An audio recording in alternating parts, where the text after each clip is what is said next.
At Christmas, my sister told me, "Don't bring your family, they're too low class for my circle."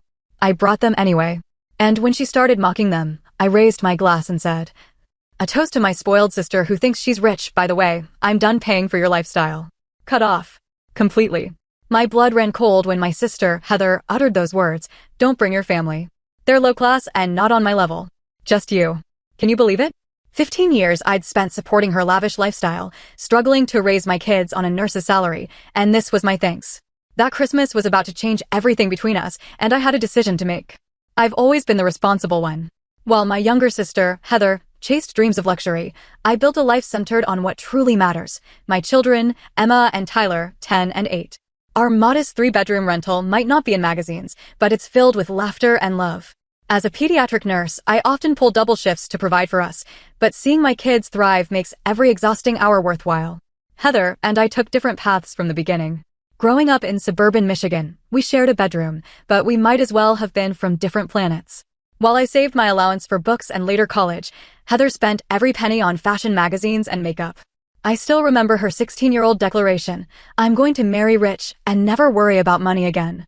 Our parents, hard-working teachers, would exchange worried glances when Heather made such pronouncements. Dad would gently remind us that character outlasts possessions, while Mom emphasized that true success comes from contribution, not acquisition. These lessons shaped me, but seemed to bounce off Heather entirely. After college, where I studied nursing on scholarships and worked part-time, I started my career and met Jack, my children's father. Our relationship didn't last. He wasn't ready for family responsibilities, but he gave me Emma and Tyler. He sends occasional child support checks when he remembers, but we manage without counting on them. Meanwhile, Heather dropped out of community college after meeting Richard, the son of a successful real estate developer. Their whirlwind romance led to a lavish wedding. I remember emptying my modest savings to help them pay for the flowers Heather insisted she needed. She promised to pay me back someday, but that day never came. Instead, a pattern emerged. Heather would call in tears about an overdue credit card bill threatening her reputation, or she'd mention casually how embarrassed she'd be if she couldn't join Richard's colleagues' wives for their spa weekend. Each time, I'd transfer money with the understanding it was just until things settled. Those things never settled, and over 15 years, I funneled nearly $60,000 into maintaining my sister's facade. Why did I do it? Part of me still saw the little girl who'd climb into my bed during thunderstorms. Part of me felt responsible for her happiness. And honestly, part of me believed her promises that once she and Richard made it big, they'd repay everything with interest. What Richard didn't know, what no one knew except Heather and me, was that his family's wealth was mostly tied up in properties and not accessible for daily luxuries. His monthly income covered their mortgage and basics, but Heather's designer wardrobe, spa treatments, and lavish parties were largely funded by her schoolteacher sister's nursing salary. Each year, Heather's Christmas gathering became more extravagant and her attitude more condescending. Last year, she referred to my sensible sedan as quaint and suggested Emma might benefit from elocution lessons. I swallowed my pride, remembering our parents' unwavering belief in family loyalty. My children adored their Aunt Heather despite everything. They saw only the glamorous woman who gave expensive gifts and lived in a mansion. Emma had been talking about Heather's Christmas party for weeks, especially excited about seeing the 12-foot tree with its color-coordinated ornaments and the chocolate fountain Heather had mentioned. Tyler had proudly made a special ornament for his aunt's tree in art class, a clay star painted gold with red glitter. He'd wrapped it carefully, asking repeatedly if I thought Aunt Heather would like it. "She likes fancy things," he'd said, his small face serious. The invitation arrived in late November, thick cream cardstock with gold embossing announcing their annual holiday soiree. I'd marked the date and we'd begun our preparations, saving a little each week for appropriate gifts and outfits. Then came the phone call that changed everything. When I hung up after Heather's shocking request, my hands were shaking so badly I had to sit down. Her words echoed in my mind, low class, not on my level. I thought about all the nights I'd eaten ramen so I could send her money. The family vacation to the Grand Canyon we'd canceled when Heather needed help with her property taxes. The second job I'd taken cleaning medical offices on weekends. My first instinct was to call her back and tell her exactly where she could put her Christmas invitation. Instead, I texted my best friend, Rachel, who came over with a bottle of wine after her shift at the hospital where we both worked. "What?" Rachel exclaimed, pouring us each a generous glass. "After everything you've done for her, Allison, you need to cut her off completely." "It's not that simple," I sighed, glancing toward the kids' bedrooms where they were doing homework. "They love their aunt, and despite everything, she's still my sister." Rachel shook her head.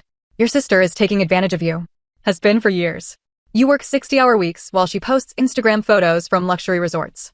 I know, I admit it. But family is family. Mom and Dad always taught us to stick together. Your parents also taught you about dignity and self-respect, Rachel countered. Would they want you to be treated this way? That question stayed with me long after Rachel left. The next morning, I found Emma looking at the calendar where we'd marked Heather's Christmas party. How many more days until Aunt Heather's party? She asked excitedly. I want to see if her pool is frozen like last year. Tyler joined us, clutching his wrapped ornament. Do you think Uncle Richard will do the scavenger hunt again? I almost found the golden candy cane last time. Their innocent excitement made my decision even harder. How could I tell them we weren't welcome because their aunt thought we weren't good enough? That the presents they'd helped select weren't sophisticated enough for my sister's standards? That evening, I pulled out the memory box containing photos of Heather and me growing up. There we were, building sandcastles at Lake Michigan, riding bikes with streamers, opening Christmas presents in matching pajamas. When had money and status become more important to her than these shared memories? I remembered our father's words when Heather announced she was marrying Richard. Just remember who you are, sweetheart, where you come from. Money changes circumstances, not character. Dad had been gone 5 years now, Mom 3. What would they advise me to do? The answer came. Clearly. They would tell me to stand up for myself and my children, while still leaving the door open for reconciliation. That night, I made my decision. We would attend the Christmas gathering. All 3 of us. If Heather wanted to make a scene in front of her high society friends, that would be her choice. But I would no longer enable her delusion of grandeur at the expense of my children's dignity or my own self-respect. The next 2 weeks were spent preparing. I used my Christmas bonus to buy Emma a beautiful emerald green dress that made her eyes shine.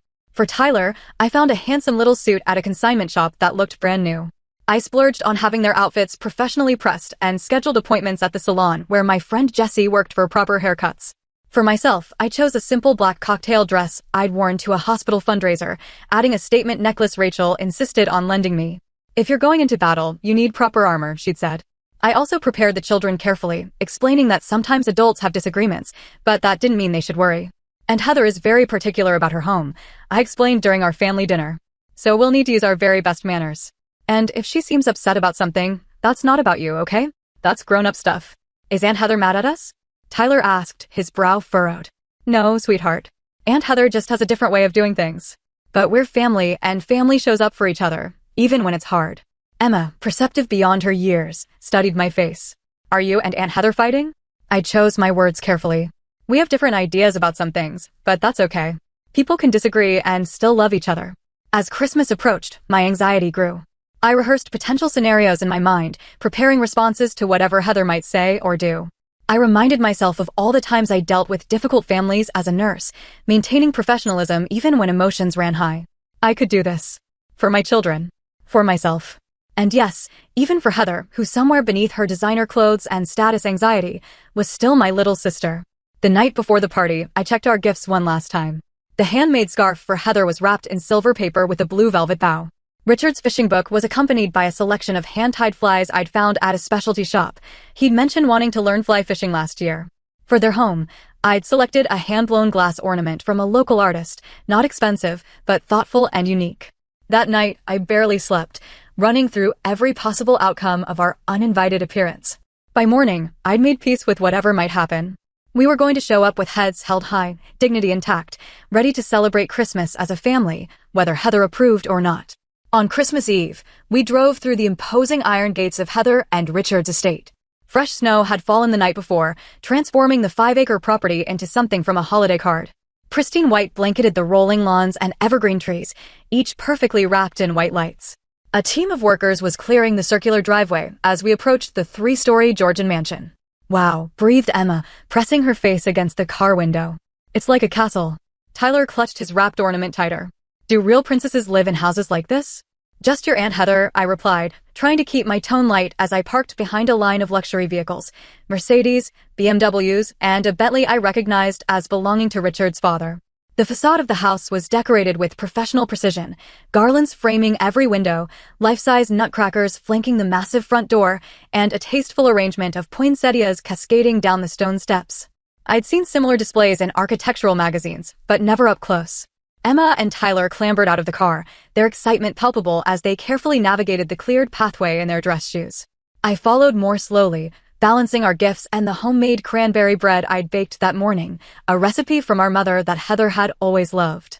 Before we could ring the bell, the door swung open to reveal Heather, stunning in a red designer dress that probably cost more than 3 months of my mortgage payments. Her perfect blonde hair was swept into an elegant updo, and diamonds sparkled at her ears and throat. For a split second, genuine shock registered on her face before she composed herself into a tight smile. "Allison," she said, her voice artificially bright, and everyone. What a surprise. Her eyes darted behind us toward the driveway, clearly checking if other guests had witnessed our arrival. Finding the coast clear, she stepped back reluctantly to let us enter. "I thought we discussed this," she hissed quietly as the children moved past her into the soaring entryway with its 20-foot Christmas tree. "We did," I replied calmly. "And I decided my children deserved to spend Christmas with their family. All of their family." Before she could respond, Richard appeared behind her, his warm smile a stark contrast to his wife's frosty reception. "Allison, kids, wonderful to see you." He embraced me genuinely before kneeling to high-five Tyler and compliment Emma on her dress. "The more the merrier, right, darling?" he added, glancing at Heather. "Of course," she replied through clenched teeth. "Let me show you where to put your things." She eyed our wrapped packages with barely disguised disdain. As we followed her through the marble-floored foyer, I could see about 30 guests mingling in the great room beyond. The air was filled with classical Christmas music from hidden speakers, and uniformed servers circulated with trays of champagne and hors d'oeuvres. "Richard's parents are here, along with the Andersons and the Taylors," Heather informed me, name-dropping local socialites. "Oh, and the Wilsons just flew in from Aspen this morning. Jack Wilson is considering Richard for their new development project." I recognized this for what it was, a reminder that important people were present, and I needed to behave accordingly. Translation: don't embarrass her. "The children can put their coats in the mudroom," she continued, pointing toward a side hallway. "There's a media room downstairs where they can watch movies. Brittany, our sitter, is down there with the Andersons' kids." Actually, I interjected gently, Emma and Tyler were looking forward to the party. "Tyler even made you a special ornament for your tree." On cue, Tyler proudly held up his tissue-wrapped creation. "I made it myself." A flicker of something, annoyance? Panic? Crossed Heather's perfect features before she took the package with fingertips, as if accepting a questionable laboratory sample. "How thoughtful. I'll just put this somewhere safe for now. Our tree decorator used a very specific color scheme this year." Tyler's face fell slightly, but he nodded bravely. Richard, observing this exchange, quickly intervened. "Hey, Tyler, why don't you show me this masterpiece? I bet it would look perfect on the family tree in the den. That's where we put all our special ornaments." As Richard led Tyler away, I could have hugged him for his kindness. Heather, meanwhile, guided Emma and me toward the great room, whispering instructions as we walked. "Try not to mention your job, though. Wilsons are germaphobes and hospital talk makes them uncomfortable. And if anyone asks where you live, just say north of the city rather than naming your actual neighborhood." Before I could respond to these offensive suggestions, we entered the gathering of Heather's carefully curated guests. Conversations momentarily paused as curious eyes assessed the newcomers. I felt Emma press closer to my side, suddenly shy among these unfamiliar, impeccably dressed adults. "Everyone, this is my sister Allison and my niece Emma," Heather announced with forced cheerfulness. "They decided to surprise us tonight." A murmur of polite greetings followed, though I caught a few exchanged glances that suggested Heather had perhaps mentioned me before, and not favorably. Within minutes, Emma was drawn away by another young girl around her age, leaving me momentarily alone. I accepted a glass of champagne from a passing server and took a small sip, using the moment to observe the room. The decor was stunning, crystal, silver, and white, with accents of deep burgundy. Fresh flowers adorned every surface, and a massive stone fireplace crackled with a perfectly arranged fire. I was admiring an ice sculpture of a reindeer when I overheard Heather speaking to two women near the bar. "Yes, that's my sister," she was saying quietly. "Single mom, works at the hospital. I try to include her when I can, you know. Charity begins at home, and all that." The women nodded sympathetically, one patting Heather's arm in apparent admiration of her generosity. I felt my cheeks burn but maintained my composure, remembering my purpose for being here. This wasn't about me. It was about my children experiencing a family Christmas and learning that they were worthy of respect, regardless of their zip code or the cost of their clothes. After about 30 minutes of small talk with various guests, most of whom seemed surprised to learn Heather had a sister, I excused myself to check on the children. I found Emma helping younger kids with a craft project, her natural nurturing abilities evident in her patient instructions. Tyler was proudly showing Richard's father his ornament, now hanging prominently on a smaller tree in the wood-paneled den. As I watched them, Heather appeared at my side. "We need to talk," she said tersely, guiding me into a nearby powder room and closing the door. "What were you thinking, showing up after what I told you?" she demanded, arms crossed over her designer dress. I was thinking that family doesn't exclude family from Christmas, I replied evenly. And that my children deserve better than to be deemed low-class by their own aunt. You know what I meant, she huffed. This is an important night for Richard's business connections. I need everything to be perfect. And we're imperfect how exactly? I asked. Because we don't wear designer labels? Because Tyler's ornament doesn't match your color scheme. Don't be dramatic. Heather rolled her eyes. You know how these things work. Appearances matter. To who, Heather? To these people you're trying so hard to impress? Do they know that half your appearances are funded by your nurse sister's salary? Her eyes widened in alarm. Keep your voice down. And that's not fair. I've had some temporary cash flow issues, that's all. 15 years of temporary issues, I pointed out. But we're not discussing that now. We're here as family. The children are behaving beautifully and will continue to do so. I suggest you do the same. Without waiting for her response, I opened the door and returned to the party, my heart pounding, but my resolve stronger than ever. Whatever game Heather was playing, I was no longer a willing participant. At 7, a server gently struck a crystal chime, signaling dinner was ready. Guests began migrating toward the formal dining room, where a table that could comfortably seat 30 was arranged with precision that would impress a military general. Fine china, sterling silver, and crystal glassware gleamed under the light of an antique chandelier. Each place setting included 3 wine glasses, multiple forks, and a hand-calligraphed name card. I noticed with a pang that there were no place cards for Emma, Tyler, or me. Heather approached, feigning dismay at the oversight. Oh dear, it seems our calligrapher didn't prepare cards for you since you weren't on the original guest list.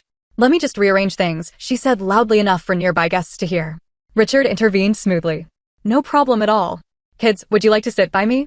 And Allison, there's plenty of room between Mrs. Wilson and my mother.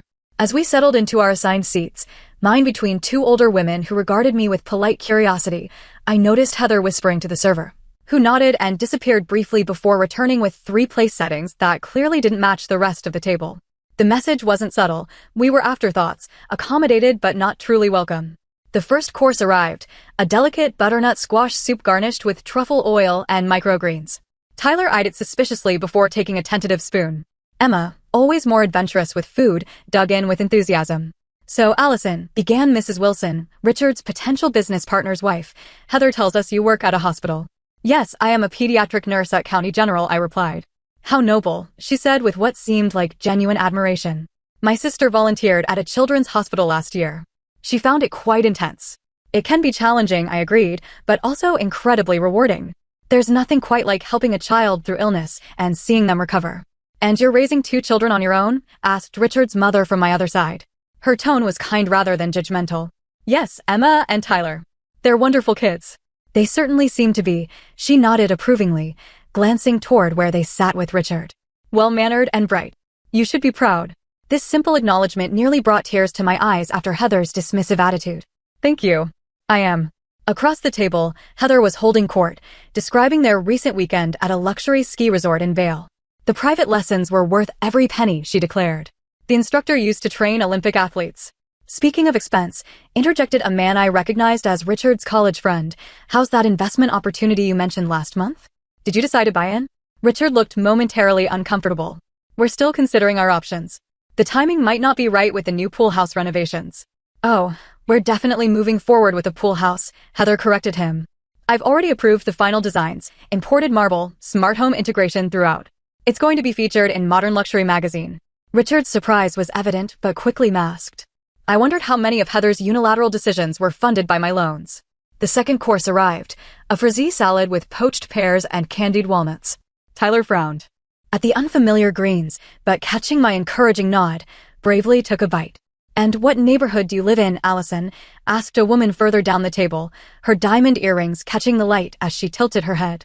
Before I could answer, Heather interjected, Allison lives in a charming area north of the city. Very up and coming. Elmwood Park, I stated clearly. It's a wonderful community with excellent schools and parks.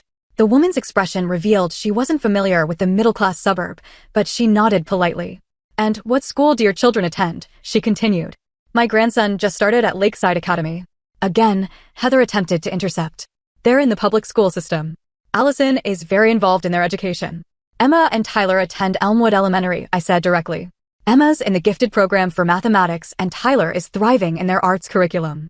As I spoke, Tyler accidentally knocked over his water glass. The crystal tumbled, splashing water across the pristine tablecloth. His face crumpled in mortification. "I'm sorry," he gasped, frantically trying to mop up the spill with his napkin. Before I could reassure him, Heather's voice cut through the momentary hush. "This is exactly why children should eat separately until they're properly trained for formal dining." The cruel comment hung in the air. Tyler's lower lip trembled, and I saw Emma's shoulders stiffen in defense of her brother. Richard quickly handed Tyler his own napkin. "No harm done, buddy. I did much worse at my parents' dinner party when I was your age, knocked over an entire gravy boat onto my father's boss." His father chuckled in confirmation. "Ruined a perfectly good suit, but suits can be replaced. Good company can't." The warm response from Richard and his father seemed to further irritate Heather, whose smile had grown increasingly rigid. As the evening progressed, she directed the conversation toward her recent charity work, organizing a fundraiser for the Art Museum's new wing. "We raised over $300,000, she boasted. "The chairwoman said it was the most successful event in their history." "That's wonderful," commented Richard's mother. "Which programs will benefit specifically?" Heather hesitated, clearly unfamiliar with the actual purpose of the fundraiser beyond its social prestige. "Oh, various educational initiatives, of course." "Actually," offered another guest, "I believe it's primarily funding the new contemporary exhibition space. My wife is on the museum board." Heather's smile tightened further. "Yes, exactly. That's what I meant." The main course arrived, herb-crusted rack of lamb with truffle mashed potatoes and haricots verts. As the servers presented each plate with choreographed precision, I caught Emma staring at the array of utensils with uncertainty. "Start from the outside and work your way in," I whispered, having researched formal dining etiquette before our arrival. Heather noticed this exchange and seized the opportunity. "Emma, darling, that's your salad fork you're using." "The dinner fork is the larger one." Emma blushed, quickly switching utensils. "It's hard to keep track when there are so many," Heather continued, addressing the table at large. "Proper table manners are really something that should be taught from an early age, but I suppose in public schools they have other priorities." Several guests shifted uncomfortably at this transparent dig. Richard's mother raised an eyebrow but remained silent. Richard himself was engaged in conversation with Tyler about dinosaurs, deliberately ignoring his wife's comment. Actually, I responded evenly, "Emma and Tyler have lovely manners. They're just not accustomed to 8-piece play settings. But they're quick learners." "Of course they are," Richard's mother agreed, giving Emma an encouraging smile. "And you're doing just fine, dear. I still mix up my forks sometimes, and I've been attending formal dinners for 40 years. Heather, thwarted in her attempt to embarrass my children, turned her attention to the gift I'd brought. The hand-blown glass ornament now displayed on a side table with other hostess gifts. "Allison brought the most interesting ornament," she announced. "It's quite folksy, isn't it? Handmade by a local artist," she said. "May I see it?" asked Richard's mother, who genuinely seemed interested. The ornament was passed to her, and she examined it with appreciation. "This is beautiful workmanship. Is this from that new glass studio downtown? I've been meaning to visit." "Yes, Firelight Studios," I confirmed. "The artist trained in Venice before opening his shop here." "I must get his information before I leave," she said, handing the ornament back with care. "This would make a lovely gift for my sister." Heather's attempt to diminish my gift had backfired, adding to her visibly growing frustration. As the dinner progressed through its final courses, a cheese selection, then a delicate chocolate mousse, her comments became increasingly pointed. When Tyler mentioned his school's upcoming science fair, she remarked how fortunate the private school children were to have actual laboratories with proper equipment. When Emma shyly shared that she'd made honor roll, Heather noted that the standards must be different in public education, since every child at Lakeside Academy is required to maintain at least a 3.8 GPA.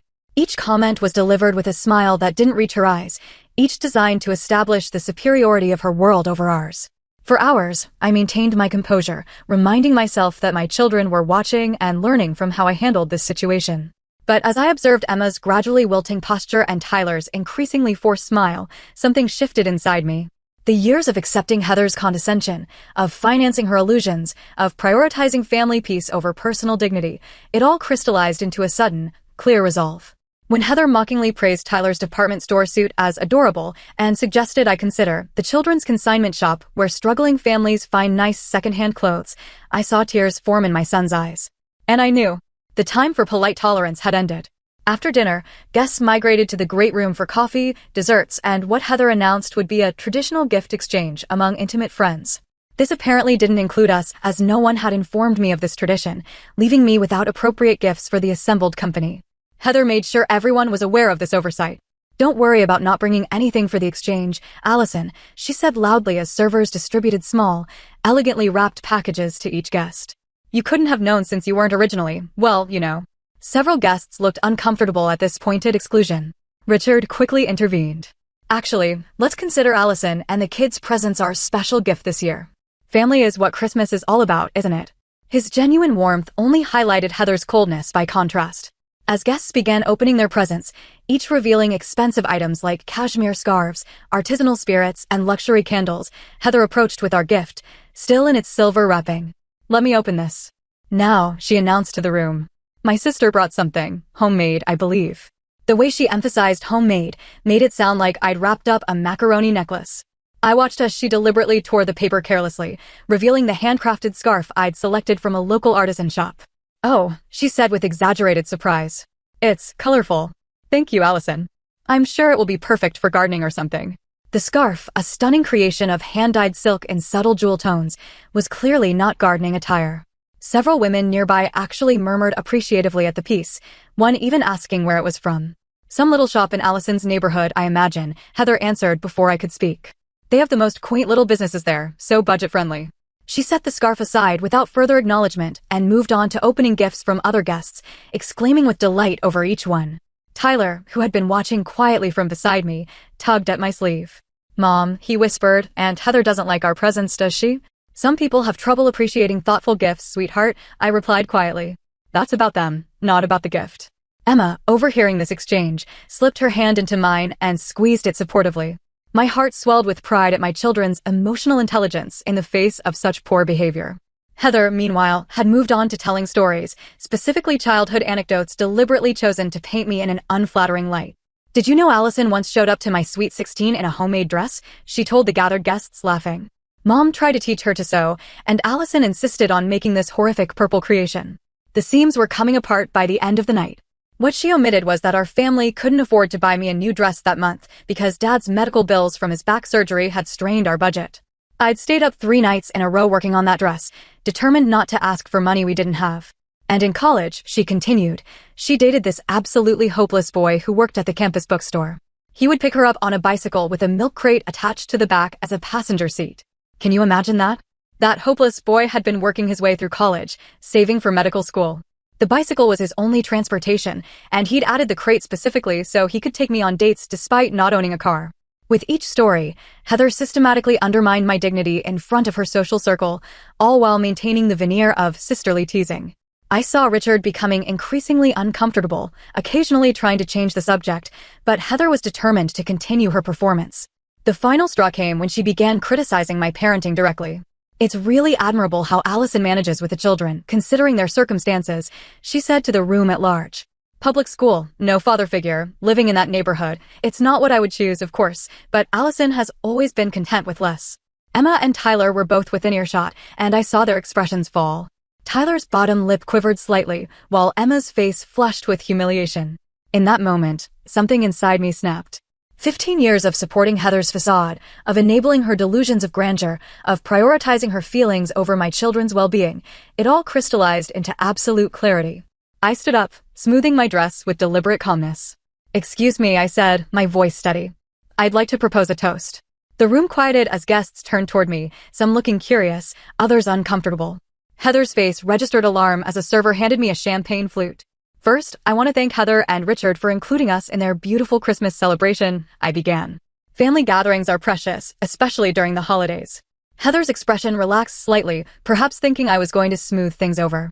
"I'd like to toast to my sister," I continued. "To Heather, who has created this impressive life for herself and has always had such discerning taste." Murmurs of agreement rippled through the room. Heather smiled triumphantly.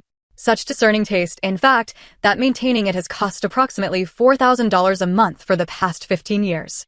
The room fell utterly silent. Heather's smile froze on her face. "You see," I explained conversationally, while Heather has been sharing stories about my supposedly humble life, she's neglected to mention that her designer wardrobe, spa memberships, luxury vacations, and many of the furnishings in this beautiful home have been subsidized by her low-class sister, the nurse who apparently isn't quite good enough to attend her Christmas party." Gasps and uncomfortable shifting filled the room. Richard's face showed complete confusion, then dawning comprehension. "For those who are mathematically inclined," I continued calmly, "that's approximately $720,000 over 15 years. Money that could have gone toward my children's college funds, or perhaps purchasing a home in a neighborhood Heather might find more acceptable. I reached for my phone and pulled up my banking app. I have records of every transfer, every bill paid, every credit card statement covered when Heather called in panic because her card was declined at Neiman Marcus or the spa. Allison, stop it. Heather hissed, her face now drained of color. You're embarrassing yourself. No, Heather, I said, for the first time in 15 years, I'm not embarrassing myself. I'm simply telling the truth. I turned to address Richard directly. I'm sorry you're finding this out this way. I believed Heather when she said you knew about our financial arrangement. I see now that wasn't true. Richard's expression was a mixture of shock and betrayal as he stared at his wife. Heather, what is she talking about? Heather's composure finally cracked. She's exaggerating. It was just a few loans when we were getting established. Nothing like what she's claiming. Let's see, I replied, scrolling through my phone. Last month alone, $3,000 for the landscaping deposit, $800 for your spa weekend, $1,200 for the designer boots you couldn't live without. Should I continue? The silence in the room was deafening. Even the servers had paused, frozen in place by the unfolding drama. So, I concluded, raising my glass, I'd like to toast my kept sister, who thinks she's rich, and to announce that I'll be stopping payment on your luxuries, effective immediately. Merry Christmas, Heather. I took a sip of champagne, set down my glass, and turned to my children. Emma, Tyler, it's time for us to go. Please thank Uncle Richard for his hospitality. Tyler looked confused, but obediently thanked Richard, who seemed too stunned to respond. Emma, with wisdom beyond her years, simply nodded and gathered her things, understanding intuitively that something significant had just happened. As we walked through the silent room, past Heather's shell-shocked friends, and retrieved our coats from the mudroom, I felt lighter than I had in years, as if an invisible burden had finally been lifted from my shoulders. We had barely reached our car when I heard footsteps crunching rapidly across the snow behind us. Turning, I saw Richard approaching, his face a complex mixture of anger, confusion, and disbelief. Allison, wait, he called. We need to talk about this. Behind him, Heather was hurrying down the mansion steps, her designer heels inappropriate for the snow, causing her to slip and stumble in her pursuit. Kids, get in the car, please, I said calmly, opening the back doors. Turn on your tablets. I need a few minutes with your aunt and uncle. Emma and Tyler complied without argument, sensing the gravity of the situation. Once they were settled, I turned to face my sister and brother-in-law. How dare you? Heather hissed, her voice low but venomous. You've humiliated me in front of everyone who matters. How dare I? I repeated incredulously. You called my children low class. You mocked their clothes, their education, their home. You deliberately tried to make them feel inferior. And you're concerned about your humiliation. You've been helping Heather financially? Richard interrupted, his question directed at me, but his eyes fixed on his wife. For 15 years? Without my knowledge. Yes, I confirm simply, since shortly after your wedding. It started with small amounts, a credit card bill here, a shopping splurge there. Heather always said it was temporary, that you were building your business and couldn't access family funds yet. Over time, the amounts increased, and the temporary situation became permanent. Richard ran a hand through his hair, visibly processing this revelation. The spa memberships? The designer wardrobes? The first-class upgrades whenever we travel. Most of it, I nodded. Not everything, of course, but a significant portion. She's exaggerating. Heather interjected desperately.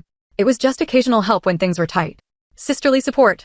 She's making it sound like charity. Let me see your phone, Richard said suddenly, holding out his hand to me. I hesitated briefly, then unlocked my banking app and handed it to him. He scrolled in silence for several moments, his expression growing darker with each swipe. Monthly transfers of $3,000 to $5,000, he read aloud. For years. Direct payments to Nordstrom, Saks, the country club. Heather, what the hell is this? Richard, please. Heather's voice took on a pleading quality I'd rarely heard. It's not what it looks like. Allison offered to help. She wanted to contribute. Contribute. I echoed. Heather, I've been working 60-hour weeks, eating ramen for dinner, and putting off home repairs to fund your lifestyle. I've delayed saving for my children's education to pay for your spa days. You never said no, she countered. I asked, and you always said yes. That was your choice. Because you're my sister. I replied, my voice finally breaking. Because every time you made it sound like an emergency. Because you promised it was the last time. Because I believed you when you said you'd pay it back someday. Richard handed my phone back, his expression unreadable. The landscaping for the pool house, he said quietly. You told me your parents had left you a special investment account that matured. Heather faltered. I needed to tell you something. You wouldn't have approved the renovation otherwise. And the trip to Bali last year? You said that was a bonus from your interior design client. Richard, please, Heather whispered. Not out here, he replied, his voice hardening. No, I think out here is exactly where this conversation belongs. We've apparently been living a lie inside those walls for years. As they faced off, I became acutely aware of my children waiting in the car, of the cold seeping through my dress coat, of the curious faces watching from the windows of the mansion. This confrontation needed to happen, but not like this. This is between you two now, I said firmly. My part in it is over. I won't be sending any more money, Heather, not a dollar. You'll need to be honest with Richard about your finances and make whatever adjustments are necessary. You can't just cut me off. Heather protested, panic edging into her voice. What about the credit card bill due next week? The spa package I've already booked for New Year's? The entitlement in her tone confirmed that I was making the right decision. Those are your problems now, not mine. I have my own family to take care of. We are your family, she insisted. Yes, you are, I agreed. And family treats each other with respect, not contempt. When you're ready to have a relationship based on mutual respect rather than financial dependence, I'll be here. Until then, I need to focus on Emma and Tyler. Richard, who had been silent for several moments, suddenly spoke. Allison, I want you to know I had no idea about any of this. I would never have allowed it if I'd known. I believe you, I said simply. And I'm sorry you're finding out this way. He nodded, then turned to Heather. We need to go back inside. Your guests are waiting. But when they leave, you and I are going to have the most honest conversation of our marriage. Heather's face crumpled, the carefully constructed facade finally collapsing. For a moment, I glimpsed the vulnerable little sister I'd always tried to protect. The girl who'd been so insecure about our modest upbringing that she'd crafted an entirely different identity to escape it. Part of me wanted to comfort her, to say everything would be okay, as I had countless times. But another part, the part that had finally found its voice tonight, knew this was a necessary reckoning for both our sakes. Goodbye, Heather, I said quietly. Merry Christmas. As I turned to get into my car, I heard her call my name once more. When I looked back, she stood alone on the snowy driveway, her perfect makeup streaked with tears, looking smaller somehow without Richard beside her. What am I supposed to do now? She asked, and for the first time in years, there was no manipulation in her question, just genuine fear. You figure it out, I answered honestly. Like the rest of us do. One day at a time. With that, I got into my car and drove away from the mansion, with its twinkling lights and watching eyes, heading back toward our modest home where the Christmas tree might be smaller, but the love was real. In the rearview mirror, I could see my children's reflections, their expressions solemn as they processed what they'd witnessed. Tomorrow, we would talk about it properly. I would explain that sometimes loving someone means setting boundaries, that worth isn't measured by possessions but by character, that the truth, however difficult, is always better than a beautiful lie. But for tonight, as we drove through the quiet, snow-covered streets, I simply reached back and squeezed their hands, grateful for the authentic life we shared, free at last from the burden of maintaining someone else's illusion. The drive home from Heather's mansion felt surreal, as if we were traveling between different worlds rather than just different neighborhoods. Christmas lights twinkled along the route, and occasional snowflakes drifted lazily through our headlight beams. In the back seat, Emma and Tyler had fallen silent, processing the evening's dramatic events in their own ways. Are you mad at Aunt Heather? Tyler finally asked in a small voice. I considered my answer carefully. Not mad, exactly. Disappointed. Sometimes people we love make choices that hurt us, and it's okay to feel sad about that. Is she still our aunt? Emma's practical question cut to the heart of what both children were likely wondering. Of course she is, I assured them. Family is forever, even when relationships get complicated. But sometimes family members need time apart to figure things out. When we arrived home, our modest Christmas tree greeted us through the front window, its multicolored lights a stark contrast to Heather's professionally decorated monochrome display. Inside, I kicked off my heels with relief and suggested an impromptu Christmas Eve celebration of our own. Let's make hot chocolate and watch a holiday movie, I proposed. The fancy party wasn't much fun anyway. Can we open one present tonight? Tyler asked hopefully, his resilience already reasserting itself. I think that's a perfect idea, I agreed. Within 30 minutes, we had transformed our evening. Still wearing our party clothes, but now wrapped in cozy blankets, we sipped homemade hot chocolate topped with mini marshmallows, while How the Grinch Stole Christmas played on our television. The children each opened one carefully selected gift, new pajamas that they immediately changed into, and the tension from Heather's mansion gradually melted away in the warmth of our small living room. After the children went to bed, I sat alone by the Christmas tree, finally allowing myself to process the enormity of what had happened. For 15 years, I had enabled Heather's fantasy life at the expense of my own family security. Tonight, I had finally broken that cycle. The relief was palpable, but so was the grief for the relationship I had hoped to have with my sister. My phone buzzed with a text from Rachel. How did it go? I typed out a brief summary, ending with, "I'll call you tomorrow with details. Kids are asleep." "I'm okay." She responded immediately, "Proud of you. Merry Christmas to you. No more subsidizing ungrateful siblings." Christmas morning arrived with fresh snow and excited children who temporarily forgot the previous night's drama in the joy of opening presents. We FaceTimed with Jack, their father, who wished them Merry Christmas from his new home in California. Though our relationship had ended years ago, we maintained a cordial connection for the children's sake. Around noon, my phone rang with an unknown number. It was Richard. "Allison, I hope I'm not interrupting your Christmas," he began, his voice sounding tired. "I wanted to check that you and the kids got home safely last night." "We did, thank you," I replied, stepping into the kitchen for privacy. "How are things there?" He sighed heavily. "Difficult." After the guests left, Heather and I talked. Really talked, for the first time in years. I had no idea about the financial arrangement between you two.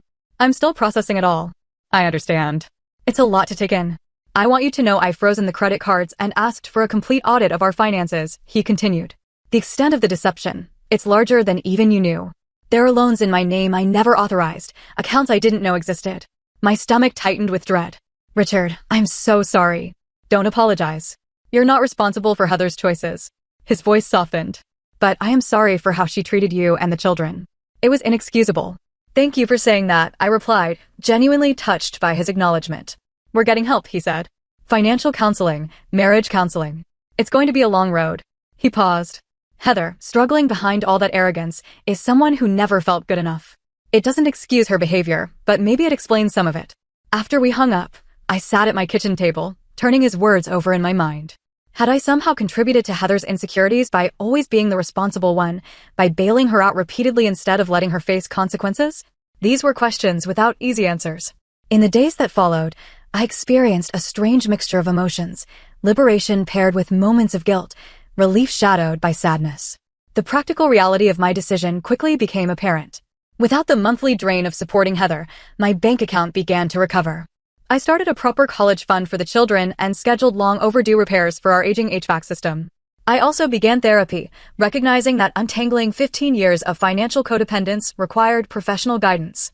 My therapist helped me understand the complex dynamics at play, how my desire to protect Heather had morphed into enabling, how my own self-worth had become tied to being the reliable rescuer.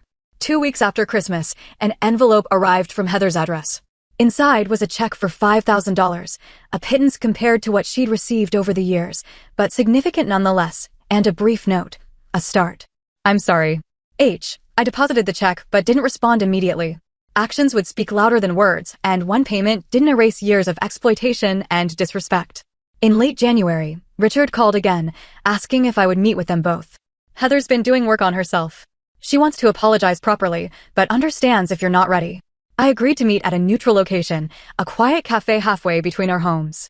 When I arrived, Heather looked markedly different from the polished socialite who had hosted Christmas Eve. Her designer clothes had been replaced with simple jeans and a sweater, her elaborate hairstyle with a natural ponytail. More striking was the absence of her usual confidence, replaced by a palpable nervousness. "Thank you for coming," she began awkwardly after we ordered coffee. "I've been trying to figure out what to say, how to explain, but there's no explanation that makes what I did okay." "No, there isn't," I agreed, neither attacking nor rescuing her. "The financial stuff, taking your money all these years, was wrong," she continued. "But even worse was how I treated you and the kids. Looking down on you, acting superior when all along you were the one keeping me afloat." Her voice cracked. I was so ashamed of who I really was that I created this whole fake persona, and eventually I started believing it myself. "Why?" I asked simply. "We came from the same family, Heather. Mom and Dad gave us the same values, the same love. When did money and status become everything to you?" She stared into her coffee. "I don't know exactly. Maybe in middle school when the popular girls made fun of my thrift store clothes. Or in high school when I wasn't invited to parties at the lake houses because I wasn't their kind. I decided I would become their kind, whatever it took." For the first time, I glimpsed how differently we had experienced our childhood, how moments I had brushed off had cut deeply into Heather's sense of self-worth. "We are selling the mansion," Richard interjected. "Moving to something within our actual means."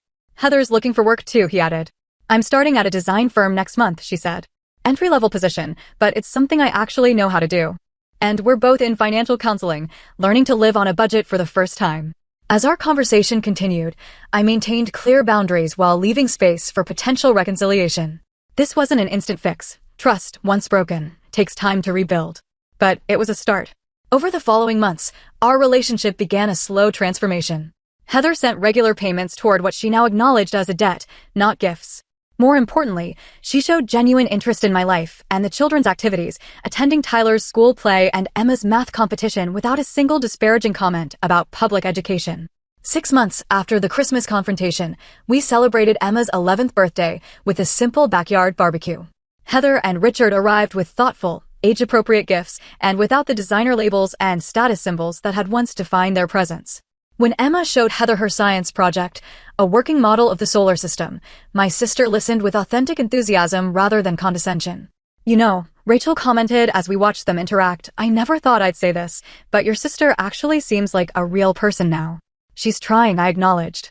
We all are. The most profound changes, however, weren't in Heather, but in myself and my children. Without the financial burden of supporting my sister, I was able to reduce my overtime hours, spending more quality time with Emma and Tyler. We took our first real vacation that summer, a week at a lakeside cabin where we swam, hiked, and reconnected without the constant pressure of financial stress. Emma and Tyler, having witnessed their mother finally stand up for herself and them, carried this lesson into their own lives. Emma became more assertive at school, confidently correcting a teacher who tried to take credit for her original research. Tyler stood up to a playground bully, not with aggression, but with calm dignity that diffused the situation entirely. You taught us it's okay to say no to people who don't treat you right, even if they're family, Emma told me one evening as I tucked her in. That's important, isn't it? I agreed. It's one of the most important lessons there is. Loving someone doesn't mean letting them hurt you. A year after that fateful Christmas, we gathered again for the holidays, not in a mansion with hired servers and social climbers, but in Richard and Heather's new, modest home. The decorations were simple, the food was homemade, and the atmosphere was genuinely warm. Heather, now working full-time and contributing equally to her household, had found an authentic confidence that her previous facade had only imitated. As we sat around their table, I realized that the painful revelation at last year's Christmas party had ultimately been a gift to all of us.